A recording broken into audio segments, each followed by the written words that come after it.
In the early 17th century, a soldier was someone who stood out.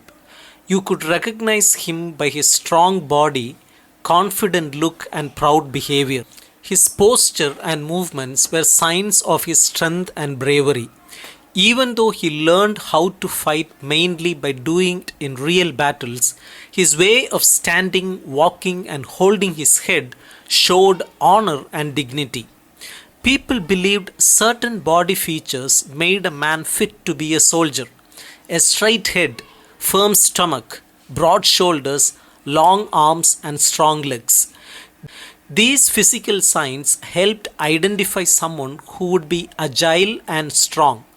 When he became a pike bearer, he had to march with grace and pride, as the pike was considered a noble weapon. But by the late 18th century, the idea of a soldier changed. A soldier was no longer just born with natural qualities, he could be trained and shaped. Even someone without the right body could be transformed. Step by step, posture was corrected. The body was trained to become obedient, alert, and always ready. Habits were formed by practice. For example, soldiers were trained to stand straight with their heels, thighs, waist, and shoulders touching a wall. They had to hold their head high, push out their chest, and not look at the ground. Their arms were turned outward but kept close to the body. They had to stay still until ordered to move and march with strong straight steps. This training turned them into disciplined people who looked and acted like soldiers. During the classical age, people started seeing the human body as something that could be controlled and improved. This was when the idea of man as a machine started appearing. Thinkers like Descartes and others wrote about this.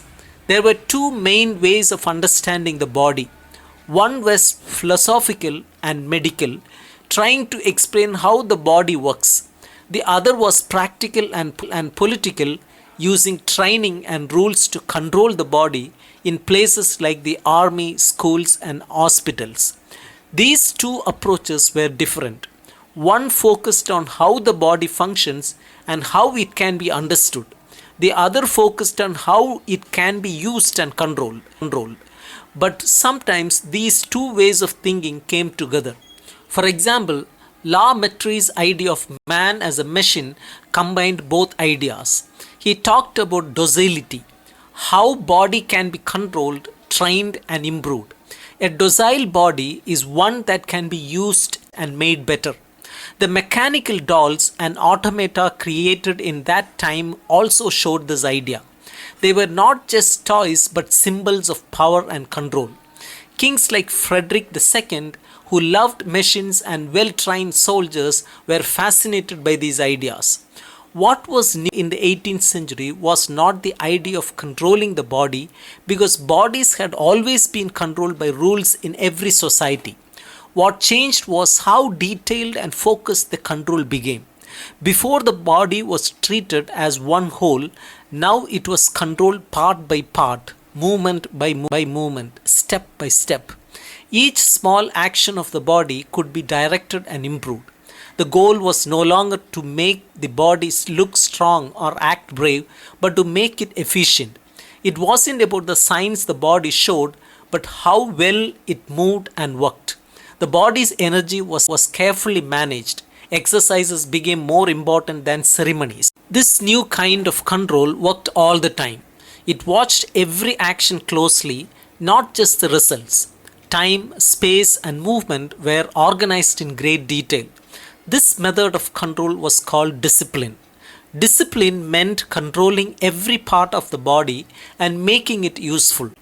It was different from older methods like slavery, where people were forced to work and their bodies were owned. Discipline did not need to own the body.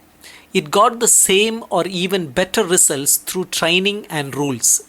It was also different from serving a master, where one person had total control, or from being a vassal who someone showed loyalty through rituals. It was also not like religious self-discipline, which aimed to make people give things up and control themselves for spiritual reason. The new kind of discipline focused on making the body more useful and more obedient at the same time. It was a way of turning the body into something that could be shaped, trained, and controlled, something that responded to orders and works efficiently. It created a relationship between usefulness and obedience. As people became more skilled, they also became more. The body was placed inside a system of power that broke it down into parts, examined it, and reorganized it. This was the beginning of what can be called political anatomy or mechanics of power. It was a way of using the body not just to make people obey, but to make them work exactly how others wanted, with speed, skill, and efficiency. Discipline created people who were skilled and trained, but also obedient and controlled, what the text calls docile bodies. Discipline increased what a body could do in terms of work and skill, but reduced the power it had to act freely. It separated the body from its natural strength. On one side, it made the body capable and efficient. On the other side, it took away the body's freedom and turned that new power into obedience.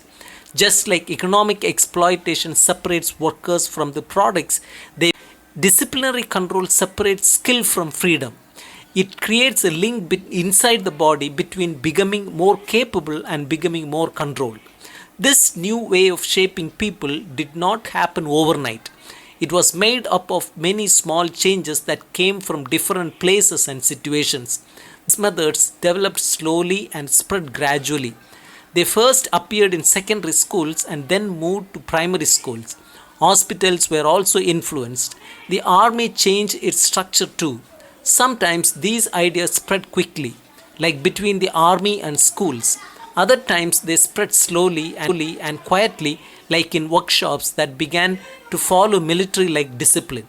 These changes often came in response to specific problems, like a new invention in industry or a sudden need for order.